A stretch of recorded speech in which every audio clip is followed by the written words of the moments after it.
Started my business about 15 years ago. I was working in the Mardi Gras balls, filming part-time, and also some football highlight films I was doing. And it kind of inspired me. Typically it was a hobby to begin with, photo montages, and then got into actually charging crews here on the coast short fees for filming their Mardi Gras ball. And then I got a number of calls for doing photo montages. And that's actually how I started the business.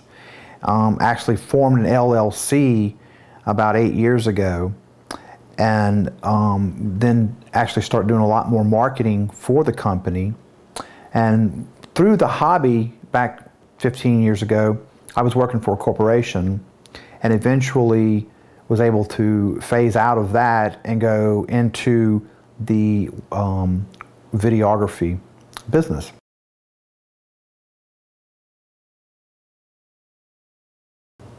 I chose to stay in this area with the videography business because there was a need for a number of special events to be recorded. Number one, like I said, starting back with Mardi Gras balls, some sports videos, but there was a big need for a videographer on the coast to cover weddings. Once a bride asked me, I think it was about 8 years ago, 10 years ago, and she said, "Would you film my wedding?" And I said, "I don't do weddings. Weddings very stressful," and I didn't do a lot of heavy editing at that point. But I said, you know, if I could follow a pigskin flying through the sky with a football, then I'm sure I could follow a bride down the aisle. And so from there I said, sure, I'll do that. I'll cover it for you, but I'll just give you the raw footage. And what I ended up doing with creativity, I captured it to the computer, and that was really my first, I'd say, piece of artwork with video, because I put it in slow motion with the music in the background and her veil blowing slowly, each bridesmaid coming down the aisle, and then all of a sudden it hooked me. It grabbed me, and I was able to say that while there's so much more and so much further I could go with the editing process with weddings, there was a strong need for covering weddings on the coast.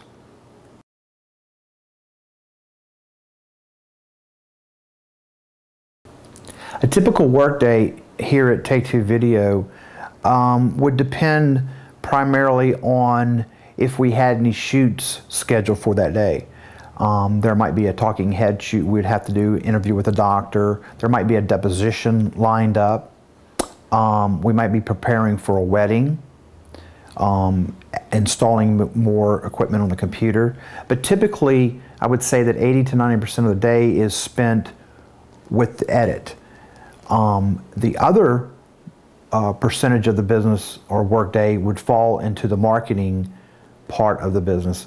We're constantly on the internet, sending out response to referrals, be it weddings, corporate videos, so on and so forth. Vanessa Carmody has stepped up to the plate and has covered a tremendous amount of response and creativity in our marketing side of it, which has freed me up to do more of the more of the editing. We have an office over in Metairie where John Lestre, my son, edits and also does a lot of depositions over in the New Orleans area. So we have John as an editor, myself, and then we have Vanessa editing. We also, and speaking of the people that work for us on our workforce here, we have subcontracted shooters. Aside from myself as a lead videographer, John, a lead videographer, Vanessa, a lead videographer, we also have some sub-outs that we hire. Scooter Gaines, we have Mike Commersmith, Rick, who's a good shooter, came over from California, and another people that would actually fill in for key grip and or second camera work.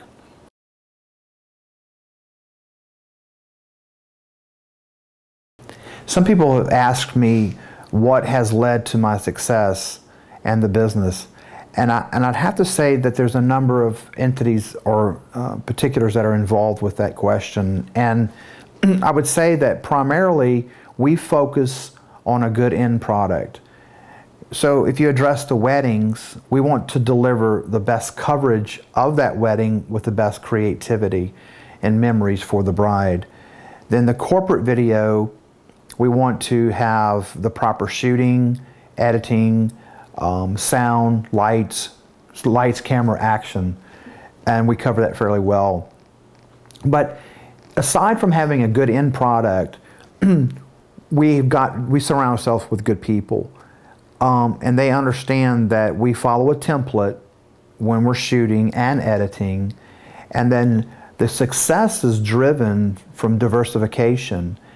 And what I mean by that is that we would cover events such as weddings, special events like corporate meetings, conventions, Mardi Gras balls, and then that's one particular division. We have another division, which is the corporate division. The corporate division would be infomercials, training videos, internal videos for corporations to send out to their employees or partners.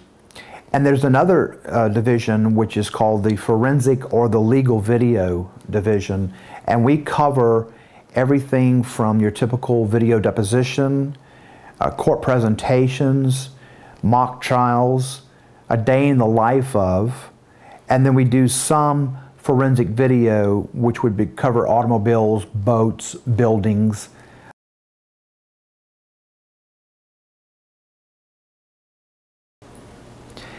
In the next 5 years, I see a business plan for Take-Two Video and success still through weddings, the legal video as well as corporate, but I believe that we are going to focus a little bit more on marketing the corporate videos. The internet is a huge source now for corporations, doctors, local businesses to start driving their products with exposure. And video stepped up to the plate as far as tremendous visual exposure. One of the most memorable weddings was over in Fort Lauderdale, where the bride and groom were married at a Spanish monastery. This monastery was brought over from Spain brick by brick.